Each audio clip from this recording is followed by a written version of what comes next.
Mesdames et messieurs, bonsoir et bienvenue sur votre émission Média Pro qui revient cette semaine pour toujours un décryptage très poussé de l'actualité internationale et surtout de ce qui se passe au Proche-Orient. Ce soir, on va parler de l'échec de la propagande sioniste à Gaza et au Liban.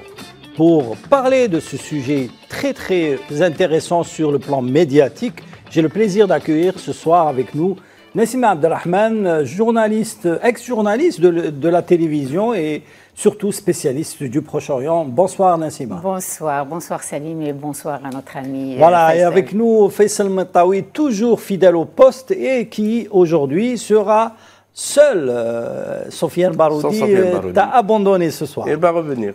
Il va revenir. Alors, Bonsoir. sans plus tarder, on va rentrer dans le vif du sujet avant de diffuser une image qui a, disons, marqué l'actualité audiovisuelle il y a quelques semaines. Depuis quelques jours, nous assistons à une flopée d'images de Gaza et aussi du Liban avec l'assassinat des chefs du Hezbollah et du Hamas. Une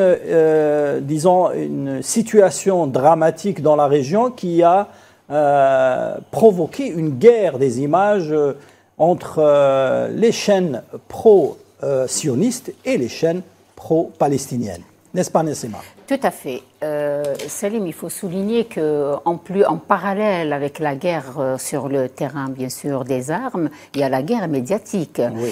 Je crois que tous les téléspectateurs et les connaisseurs et spécialistes des médias, les sionistes, ils sont professionnels, ils sont les premiers au monde à manipuler l'opinion internationale. Et c'est des faiseurs d'opinion. C'est-à-dire quand on veut véhiculer un message, on met tous les moyens pour formater les esprits de l'opinion publique, voilà, pour en résumer. Et là, je crois que les sionistes en met le paquet en faisant diffuser, et ils sont dans la diffamation, ils sont dans le mensonge, mais on veut à tout prix atteindre le but de convaincre l'opinion internationale de ce qui leur arrive un peu dans cette région. Faisal Matawi, vous avez suivi, comme nous, tout ce qui se passe depuis quelque temps au Proche-Orient. Bien sûr, l'assassinat des chefs du Hezbollah et du Hamas a conduit à certaines chaînes de télévision, notamment des chaînes de télévision occidentales, mais également des chaînes de télévision arabes, à provoquer une guerre des images, une guerre de communiqué, mais surtout une guerre d'analyse médiatique. Oui, effectivement, parce qu'en temps de guerre, c'est la propagande qui prend le relais. Bien sûr qu'il n'y a pas de guerre, il y a une agression caractérisée de l'armée sioniste contre la population civile à Gaza, et ça continue. Aujourd'hui même, il y a eu au moins 80 morts, et on continue à frapper les enfants, les lieux où les gens se sont réfugiés, surtout au nord de Gaza, parce que le projet stratégique militaire de Netanyahou, c'est de vider toute la bande de Gaza, à commencer par le nord. Et ça continue. Bien sûr, ces informations, vous ne les verrez jamais, Salim. Il n'y a que quelques agences de presse qui rapportent, certains journaux, certains médias, parfois c'est réduit à des brèves, et il n'y a aucune image. Parce que l'une des instruments utilisés par la propagande militaire sioniste est d'invisibiliser les victimes. Il n'y a pas de victimes à Gaza. Vous verrez, quand le 7 octobre, il y a eu les commémorations, appelées commémorations.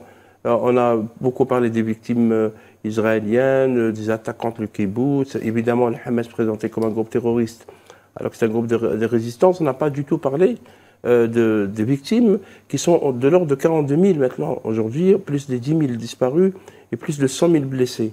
C'est là où la propagande s'installe, parce qu'on empêche les journalistes de travailler. Vous savez que l'entité sioniste, l'armée sioniste a commis, je pense, un véritable génocide contre les journalistes, après celui contre les civils.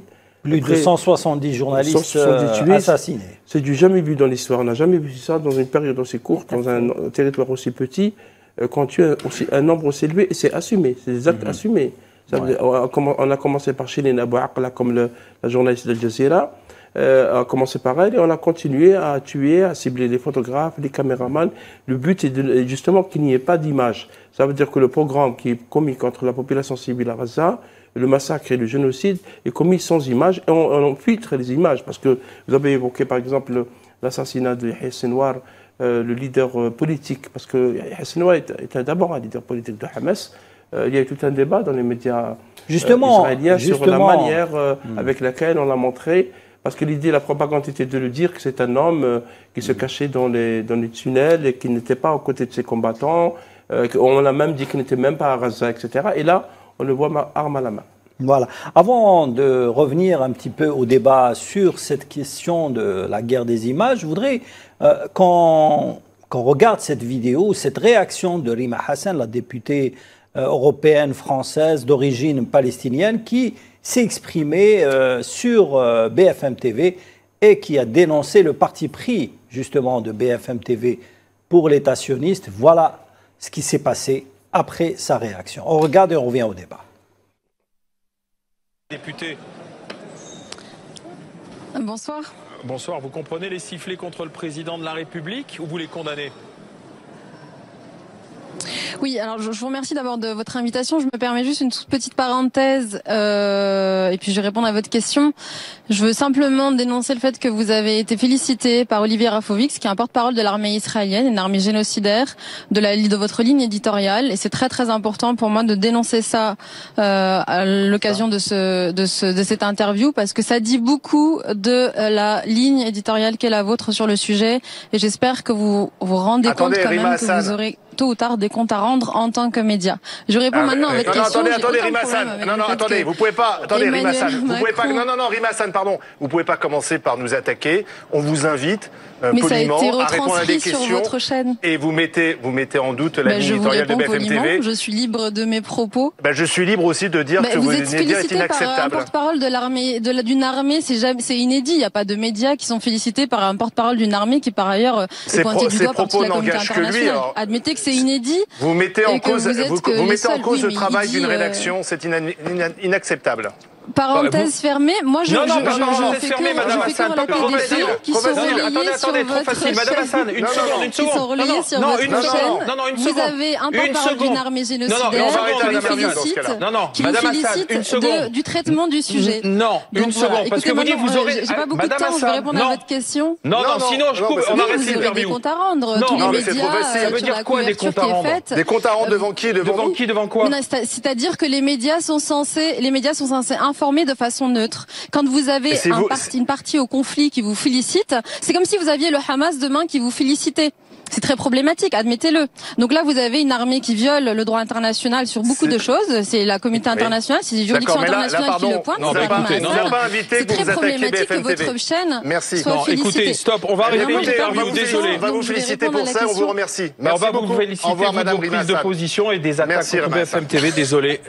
L'interview s'arrête. C'était très intéressant. Voilà, c'est dommage parce qu'on avait des questions. Thierry Arnaud, il faut peut-être avoir une mise au point en ce qui concerne. Voilà, c'était une déclaration de Rima Hassan qui avait dénoncé en direct live sur BFM TV qui l'invitait justement pour réagir sur un autre sujet. Et Rima Hassan a profité pour dénoncer le fait que le porte-parole de l'État sioniste bénéficie de plus de temps de parole sur l'écran de BFM TV. Et qu'est-ce qui est arrivé ensuite ? Eh bien, les journalistes de BFM, notamment l'animateur de l'émission Benjamin Duhamel, a tout simplement censuré et coupé la parole à la députée, l'invitant à quitter un petit peu le direct.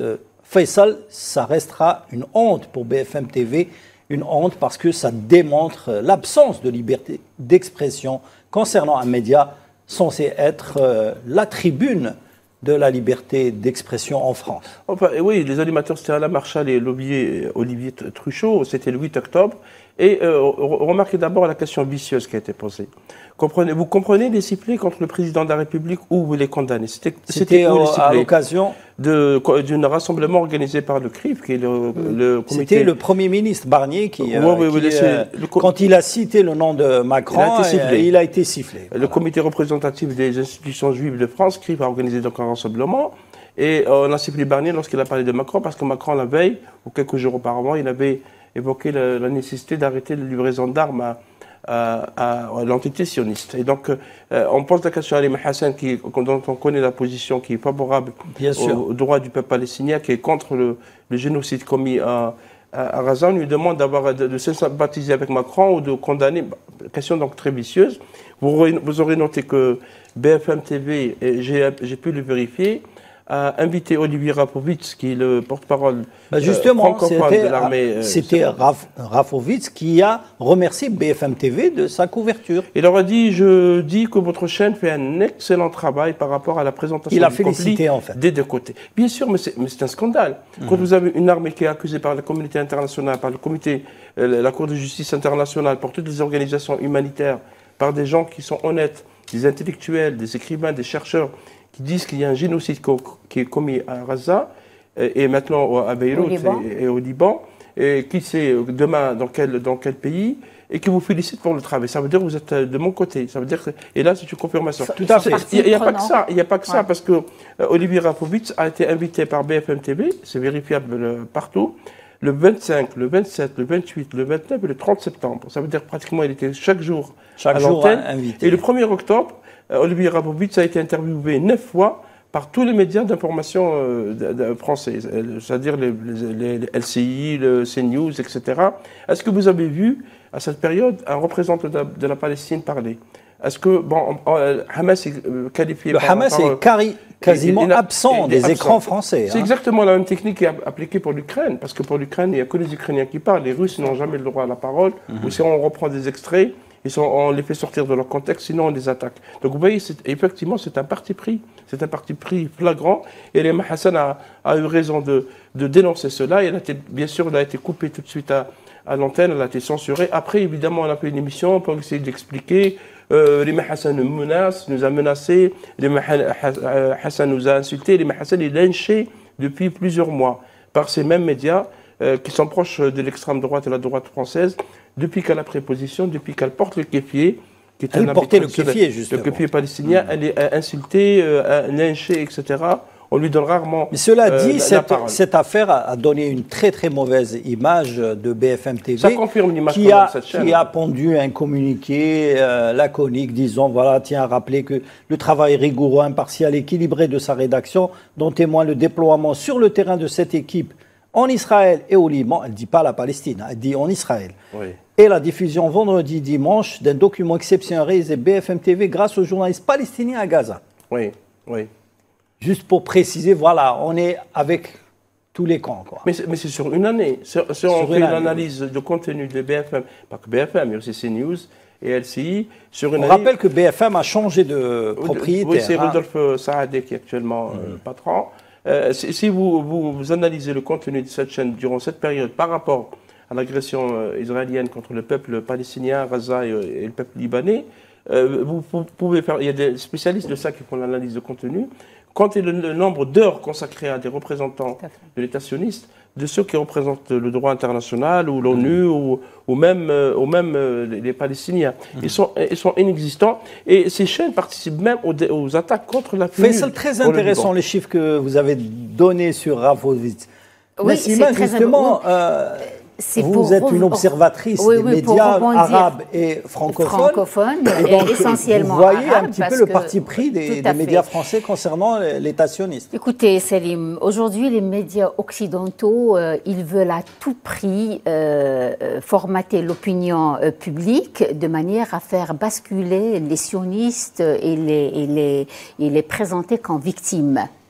Et qui subissent, c'est des victimes qui subissent de toute cette guerre en quelque sorte, alors qu'ils oublient. C'est pas qu'ils oublient, ils ne veulent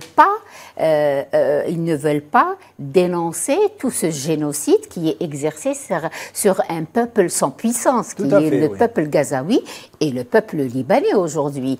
Maintenant, c'est pour ça que je disais dans mon introduction qu'ils détiennent les moyens de la communication, les plus gros moyens au monde, ils sont à leur disposition. Ils ont fabriqué des opinions et tous ces médias occidentaux vivent de cette chaîne médiatique sioniste.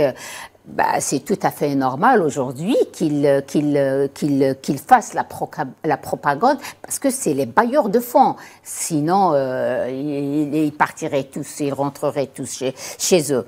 Pour revenir aux médias maintenant arabes, malheureusement, il y a une bonne partie des médias arabes, au lieu de soutenir cette partie-là dont eux-mêmes géographiquement en font partie, non, c'est tout à fait le contraire. Et là, les médias arabes sont divisés. Ils sont divisés, oui. Moi, je vais parler ceux qui sont pro-résistance, qui sont pro-résistance. Voilà. Comme Al Jazeera, Mayadeen. Al Jazeera, le Mayadeen, un petit peu le Jadid, la chaîne libanaise aussi.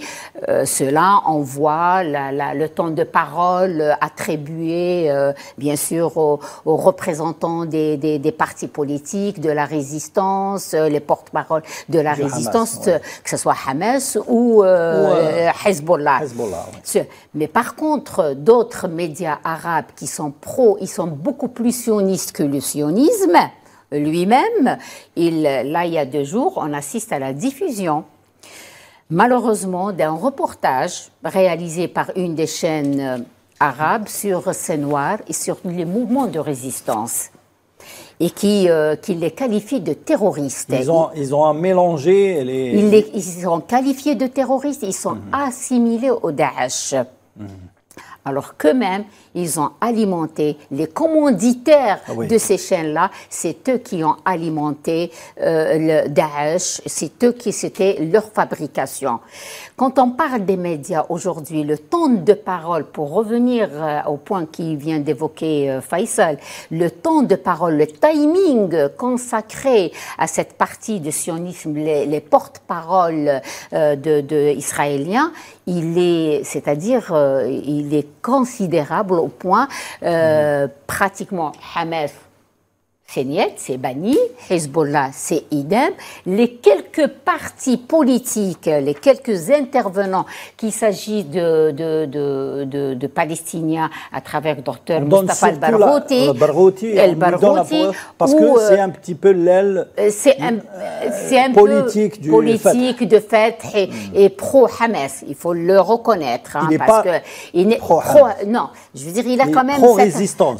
Pro-résistance, quand je dis voilà, pro-résistance pro-résistance et pro-Fatah. Il fait partie lui-même issu du mouvement Fatah. Alors qu'aujourd'hui, le temps de parole, le timing, il est insignifiant par rapport à ce qu'on accorde aux porte-paroles sionistes ou les militaires, leurs analyses. Vous voyez un petit peu. Donc, alors que, si on veut revenir un petit peu dans l'histoire, quand on a parlé de l'assassinat de Khashoggi, tout le monde s'en souvient. Là, il faut voir la bataille médiatique auprès de ces mêmes chaînes, pratiquement inexistante. C'était un non-événement. Alors que lui-même, tous les médias occidentaux ont dénoncé l'acte, y compris Washington Post, parce qu'il a fait partie de Washington Post. Ils ont fait toute une campagne médiatique pour dénoncer ce crime Faisal, justement, pour revenir à la propagande sioniste, aujourd'hui, malgré tout ce qui a été montré dans les médias, ça reste une défaite pour la propagande sioniste. Aujourd'hui, tout le monde est d'accord pour dire que l'État sioniste a échoué sur le plan image, même si on a montré, par exemple, les images de Senwar. C'est des images qui voulaient donner une preuve de l'assassinat de Senwar, mais en réalité, ça s'est retourné contre eux, puisqu'on a montré, comme vous l'avez dit tout à l'heure, l'image d'un chef du Hamas qui a combattu jusqu'à sa dernière minute et qui a, disons, il s'est combattu les armes à la main. Il est tombé au champ d'honneur les armes à la main. Oui, et ça, c'est très important. Beaucoup de décryptages ont été faits de ces images, notamment la scène du drone et plus tard la scène où le bâton. Le bâton et la scène quand on a montré le corps du leader du Hamas assassiné, il portait une tenue militaire. Il n'était pas caché dans les tunnels, il était aux côtés de ses combattants. C'est pour ça que les médias israéliens, il y a eu tout un débat dans les télévisions. Est-ce qu'on montre les images ou pas? Oui, c'était vraiment, ça a créé un vrai traumatisme, parce que les propagandes militaires, c'est ça leur faille. Parfois, il y a des failles qui fait sur toute l'ossature de la manipulation, comme l'a expliqué Nassima, de l'opinion, le storytelling qui est donc parfois dicté à partir de Tel Aviv et d'autres vers des médias.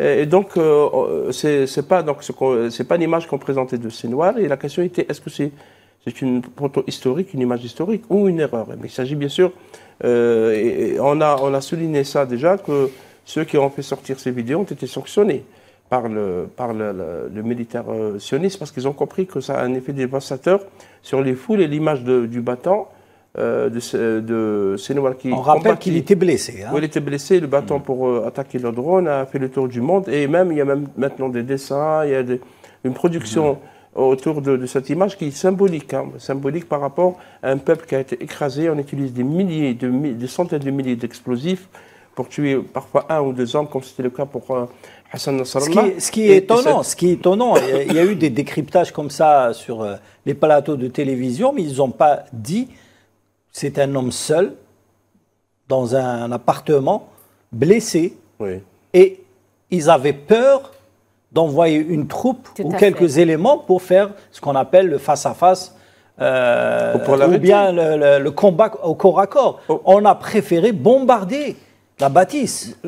Oui, parce que c'est ça. Parce qu'on avait peur de s'approcher. Ils ne savaient pas aussi que c'était... Salim, ce qui était spectaculaire, et je crois que ça a fait complètement l'effet inverse, tout à l'honneur du martyr Senoir, c'est qu'il avait une main amputée.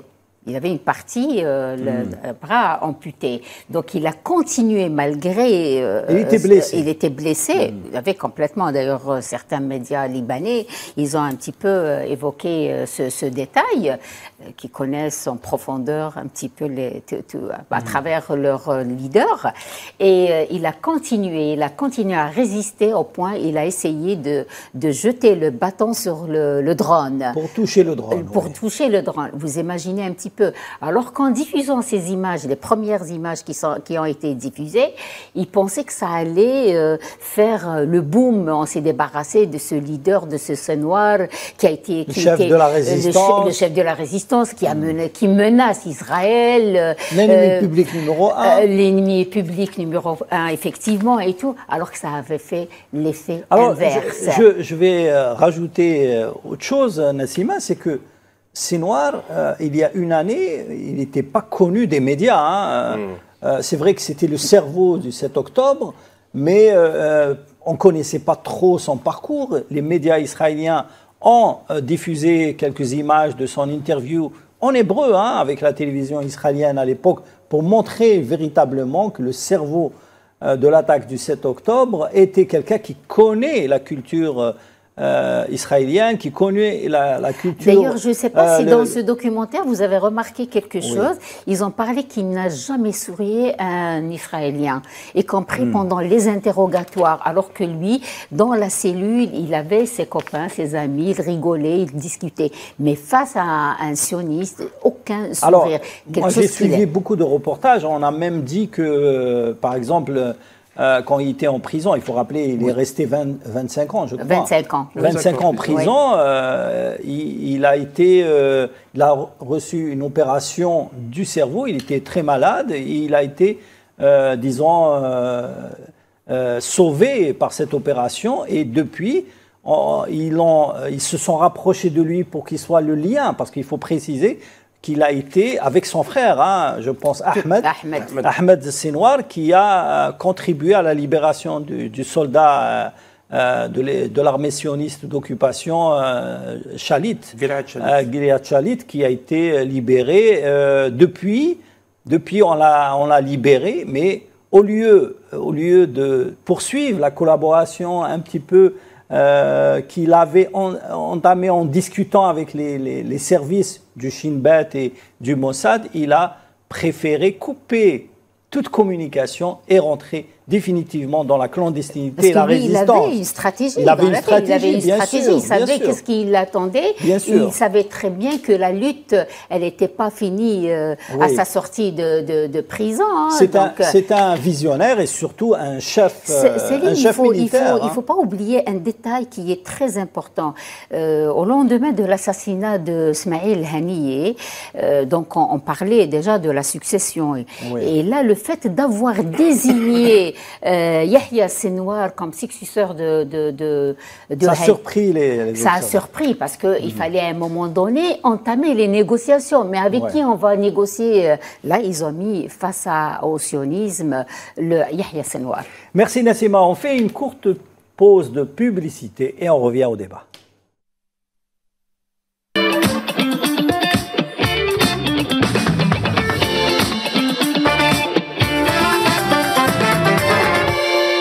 Voilà, retour sur le plateau pour justement poursuivre le décryptage de cette image historique de Sinwar dans ces derniers instants. Bien sûr, j'ai suivi un petit peu tous les décryptages, Faisal.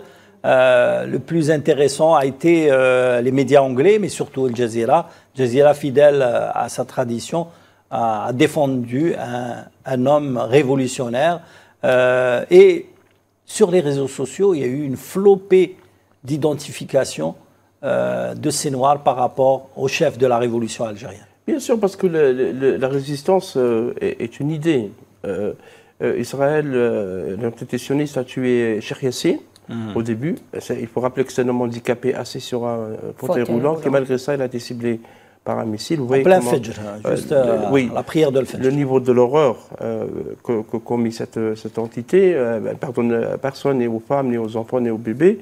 Et donc, au lieu que ça crée un effet inverse, parce qu'on pensait, bien sûr, je ne parle pas de certains États occidentaux qui ont salué la mort de Sinwar. Il faut noter que ces États, comme la France, comme la Grande-Bretagne, comme les États-Unis, comme l'Allemagne, c'est des anciens empires coloniaux. Donc on est un peu, si vous voulez, on se solidarise entre copains, entre anciens colonisateurs. Et donc, dans le monde, effectivement, ça a fait exactement l'effet inverse. Les gens ont compris, depuis déjà quelques mois. Il y a le rôle des réseaux sociaux. Les réseaux sociaux, il y a aussi des médias alternatifs, y compris dans certains pays européens, qui font un bon travail. Alors, honnête, qui essaie un peu de donner l'autre version. Parce que la propagande militaire installée actuellement en entité sioniste, c'est de ne rien montrer des dégâts subis. Parce que le Hezbollah est en train de réaliser beaucoup de résultats militaires. Oui, mais on n'a pas beaucoup d'images. On ne les montre pas, on ne parle pas des éventuelles victimes. On a même demandé, pardon Céline, lorsqu'il y a eu le bombardement, la riposte, parce qu'ils aiment bien le mot riposte, de l'Iran contre l'entité sioniste, on a interdit aux gens de filmer, y compris par leur téléphone. Et si les gens publiaient des images de missiles qui tombaient sur Tel Aviv, ils étaient automatiquement censurés. Donc cette censure, malgré ça, il y a des fissures dans les images de Yahya Sinwar. Alors je voudrais revenir justement concernant l'annonce de la mort de Yahya Sinwar. Si vous vous souvenez, vous êtes bien sûr journaliste, vous travaillez avec des médias internationaux. Vous vous souvenez que l'armée israélienne et la chaîne israélienne 13, je crois. La chaîne 13, la chaîne 13 et 12. Et 12 font un travail colossal dans la propagande sioniste. Ils ont annoncé que Yahya Sinwar a été assassiné et en même temps, ils sont en train de vérifier est-ce que réellement c'est lui. Donc on n'avait pas d'image à ce moment-là. Et Al Jazeera, en même temps, essayer d'avoir l'information, parce que c'était une course vers l'information. Oui. Est-ce que c'est vrai qu'il a été assassiné ou pas? Alors, il y avait la terminologie du mot, c'est très important. Hein. Est-ce qu'on dit a été tué, assassiné ou mort au martyr? Oui. Alors, vous connaissez un petit peu certains médias arabes et certains médias occidentaux, comment ils ont défini cette appellation, mais il y avait surtout dès qu'il y a eu les premières images, hein, on a vu une photo d'abord, ensuite il y avait les vidéos qui ont suivi. Et bien sûr, moi je me suis dit, certains médias ne diffuseront pas ces images. Au contraire, ils se sont rués sur ces images, alors qu'ils ne diffusent jamais d'images sur le terrain de la guerre à Gaza. Céline, pardon. D'abord, y compris après l'avoir assassiné, bien sûr, mais ils n'étaient pas sûrs qu'il s'agissait de Yahya Senwar. En fait, ils sont tombés par hasard sur lui. Sur lui, déjà. Et pour vérifier qu'il s'agissait bien de lui, comme lui, il était emprisonné pendant 25 ans, donc ils avaient le temps. Ils ont vérifié d'abord l'ADN, qu'il s'agit bien. Ils ont eu, à partir de là, ils ont eu la confirmation qu'il s'agissait bien. Avant l'ADN, il y avait les images. Il y avait les images qui confirmaient un petit peu. Encore confirmé et annoncé officiellement qu'il s'agissait bien de l'assassinat de Yahya Senwar. Ils avaient peur de s'engager. C'est comme ce qui s'est passé un peu avec Nasrallah.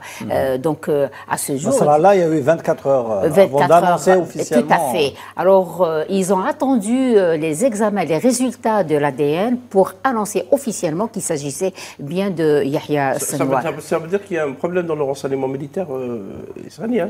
On est sûr de rien, on bombarde et puis après on va vérifier. C'est ça l'acte criminel. Parce que il y a l'annonce officielle et il y a l'annonce médiatique. Oui, bon, parce qu'à un moment donné, les médias peuvent annoncer une chose, mais l'annonce officielle, ça a été donné par le ministre de la Défense de l'État sioniste. Ensuite, il y a 24 heures après, le Hamas a confirmé que Yahya Senwar a été assassiné.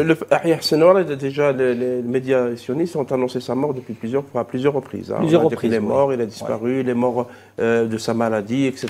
Il a été le tunnel dans lequel il a été bombardé. Il a disparu. Parce que c'est pour faire montrer, faire disparaître l'image du martyr. Et d'ailleurs, le corps de Yahya Senwar est actuellement à Tel Aviv. Oui, il est à la morgue de Tel Aviv. C'est pour empêcher qu'il y ait des... Il y a eu une interview avec le médecin légiste qui a, avec, je crois, la BBC, ou un média américain, il a fait une interview dans laquelle il disait comme quoi Yahya Senwar est mort d'une balle dans la tête, alors qu'en même temps, il a reçu des éclats d'obus sur le corps. Le corps. Voilà, donc, mais le premier acte de son décès a été surtout une balle dans la tête. Donc, je pense qu'il était encore vivant quand ils l'ont trouvé. Parce qu'ils l'ont liquidé. Ils l'ont liquidé, voilà. Il ne s'agit pas uniquement, la dépouille, c'est pas uniquement c'est pour négocier les otages, parce qu'il est important qu'il s'agisse des musulmans ou des juifs d'enterrer leurs morts. Lui, son corps, c'est beaucoup plus pour négocier après, pour les otages. Tout à fait. Idem, d'ailleurs... Il y a eu un célèbre documentaire, d'ailleurs, palestinien, qui a remporté un prix au festival des télévisions arabes, Al-Asbu, qui raconte un petit peu comment l'État sioniste prenait en otage des corps. Des corps, oui, des cadavres. Des cadavres dans des morgues et ne les rendait pas à leur famille. Il fallait tout un chantage pour qu'ils rendent... C'est pour les humilier. Voilà, exactement. On humiliait les vivants et on humiliait les morts. C'est des pratiques qui sont connues depuis le Moyen-Âge. Il y avait deux façons un petit peu de dénoncer ce genre de comportement raciste, mais aussi xénophobe, inhumain envers disons, les cadavres des résistants palestiniens, et surtout, on les empêche même d'être enterrés dans leur terre. Hein. Beaucoup d'entre eux ont été enterrés dans d'autres pays parce qu'ils ont interdit aux Palestiniens d'enterrer leurs morts sur leur terre. Oui, parce que c'est du messianique, ça relève du messianisme de Netanyahou, de l'extrême droite israélienne qui empêche, pour eux, il n'y a pas de terre palestinienne.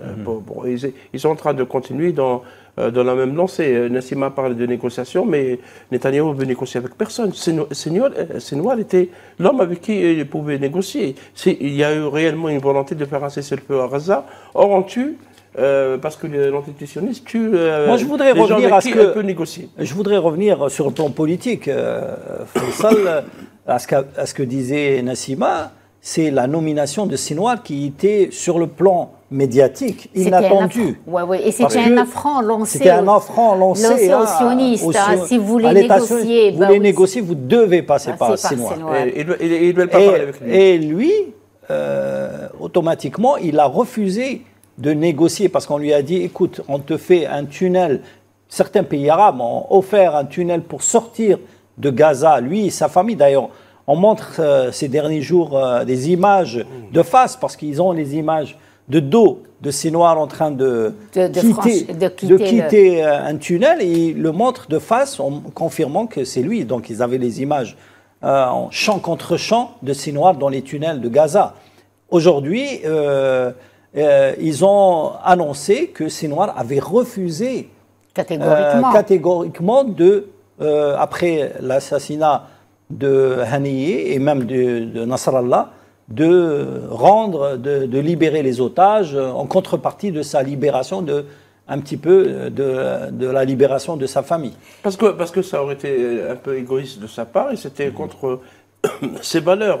Oui, contre ses valeurs. C'est Noirs, c'est de libérer la terre palestinienne de l'occupation. C'est un combat de longue date.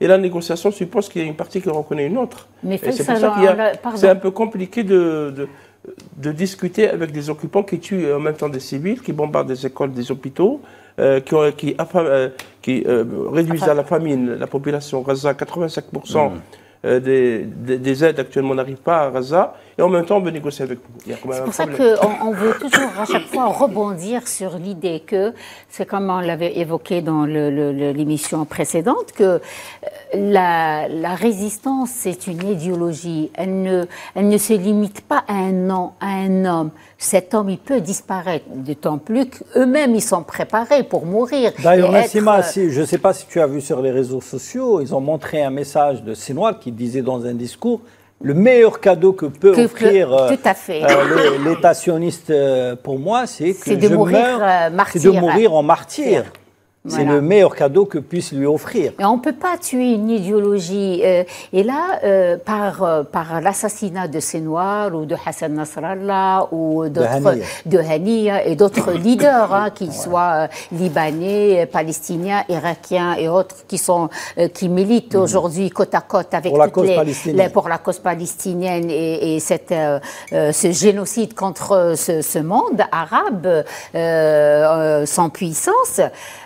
On essaye par tous ces actes-là, c'est de déstabiliser la base. La base, c'est la population. C'est cette population qui croit en ces mouvements, en cette revendication qui est tout à fait légitime, c'est d'avoir un territoire et une dignité. C'est pour ça que la réaction de la chaîne que vous avez évoquée, la chaîne arabe MBC, de la population arabe, pas uniquement au territoire palestinien, en Palestine ou au Liban, parce qu'il faut noter que cette chaîne a écrit à l'antenne dans son ces Noirs anqavathu Israël min al-maut harabaha. Ces Noirs, Israël a été sauvé, par Israël et il a combattu. Et c'est pour ça que cette réaction de la population de la rue arabe, vous savez qu'il y a maintenant des appels pour boycotter cette chaîne. C'est vrai que l'autorité qui est en charge de l'autorité saoudienne a rappelé à la chaîne, elle a ouvert une enquête. Elle a ouvert une enquête et convoqué les responsables. Convoqué les responsables parce que c'est une dérive. Il a mis tout le monde dans le même paquet, tout le monde, les militants. Et curieusement, ceux qui ont été tués par Israël, en parlant de Al-Fiyat al-Irhab, alors qu'il ne s'agit pas de terrorisme. C'est des résistants, c'est pas des terroristes. Ça, c'est les Israéliens et leurs alliés occidentaux qui parlent de ça. Il ne s'agit pas de... donc parfois... Et la réaction, moi, je me suis intéressé à la réaction. La réaction, elle était unanime dans toute la région arabe. Toute la région arabe, oui. Ça veut dire que cette idée de résistance n'est pas... C'est une idéologie. C'est une idée qui a traversé la rue, et qui a traversé le monde. Qui a dépassé toutes les dimensions. Pour revenir à cette... Pardon, je vais ouvrir une parenthèse. Par la même occasion, le bureau MBC est fermé en Irak. À Bagdad, oui. À Bagdad. Oui. On leur a même retiré l'accréditation. Tout à fait, tout à fait. Et il me semble qu'il y a beaucoup de pays qui vont suivre le même chemin. Mais sur le plan image, moi je voudrais revenir sur cette bataille des images. Sinoir a gagné sur le plan médiatique. La dimension qu'on lui a attribuée. Et je vous ai dit, il y a une année, personne ne connaissait. Il était dans l'anonymat. Il était clandestin, il était, disons, d'ailleurs, on a vu aujourd'hui des images de Mayadine qui montrent Sinoir accompagnant Haniyeh pour rencontrer le chef Ayatollah Khamenei. Et Haniyeh présente Sinoir à Khamenei, il lui dit, voilà, c'est l'un de nos valeureux résistants. Et la chaîne Mayadeen fait un zoom sur Sinwar. Aujourd'hui, en l'assassinant, l'État sioniste fait de Sinwar un leader. Un héros. Un héros. Ouais. Un héros qui est mort en martyr. Et aujourd'hui, la résistance va le célébrer comme elle a célébré Al-Qassam, comme elle a célébré plusieurs chefs et leaders de la résistance palestinienne, même Arafat. Aujourd'hui, tous les résistants de la cause palestinienne, s'ils ont été assassinés, ils ne sont pas totalement morts parce que leur message se poursuit. Bien sûr, parce que Netanyahou, ce qu'il n'a pas compris, je pense qu'il le fait exprès, il a bien compris. Il a compris de toute façon. Ouais, en disant qu'il va éradiquer le Hamas comme il le dit, à Gaza, et une fois éradiqué selon son expression, il y aura possibilité d'un cessez-le-feu, etc. Alors que ce n'est pas du tout le cas actuellement. La résistance va se poursuivre.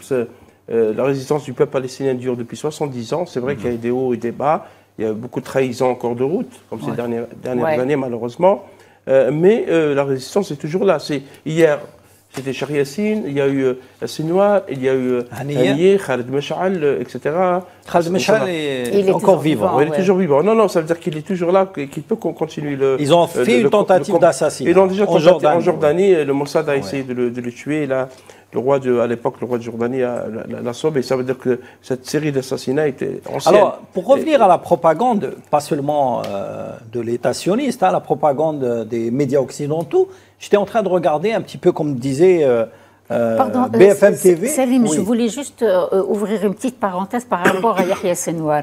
Au lendemain de son assassinat, ils n'ont rien trouvé de beau à son égard, les sionistes. C'est pour parler de la somme dont il détenait, les 400 000 shekels qui ne représentaient absolument rien. Qui ne lui appartient pas. Ils ont trouvé ça dans un tunnel. Dans un tunnel, les produits alimentaires, comme quoi lui, il se servait bien. Alors que pendant que la population à Gaza crevait les enfants. Vous voyez, la bassesse... Mais il y a un média turc qui a montré un petit peu, on a montré ce qu'avait Sinwar quand il a été assassiné. On a montré un petit peu son gilet, son arme, le Coran, quelques manuels justement de la résistance et surtout juste un bonbon pour garder un petit peu, parce qu'on d'énergie. Ils essaient de donner une image d'un chef qui roule dans le faste, qui se cache, etc. Finalement, ce chef a tenu jusqu'à la dernière minute en faisant face un petit peu à l'occupant sioniste. C'est-à-dire malgré les manipulations, si vous permettez, les manipulations des opinions, dans le monde, parce que les médias, il y a beaucoup de médias qui sont proches d'Israël, pour ne pas dire qu'ils sont possédés par Israël. Il y a beaucoup d'hommes d'affaires qui possèdent des médias, malgré toutes les manipulations, malgré les silences honteux sur l'assassinat de journalistes, sur l'assassinat de secouristes, de médecins, de femmes, d'enfants, de bébés, etc. Vous ne verrez jamais une image d'un bébé brûlé ou mutilé ou criant de douleur dans un média occidental supposé défendre des droits humains, la liberté d'expression, etc. Malgré ça, l'idée de la résistance du peuple palestinien est présente. Maintenant, il y a des institutions de l'ONU qui s'en emparent. Il y a les organisations internationales, il y a des manifestations dans plusieurs universités à travers le monde, dans plusieurs pays.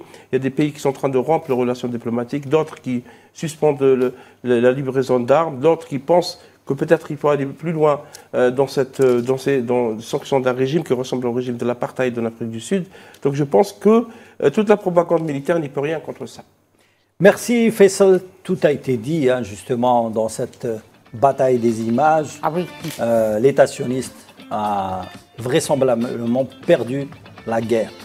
Merci Nassima Abdelrahman, toujours un plaisir de vous accueillir sur Al24 News. Merci de Faisal, partager toujours fidèle au poste. Ce débat. Merci, salut. À Mediapro ou ailleurs. Bien sûr.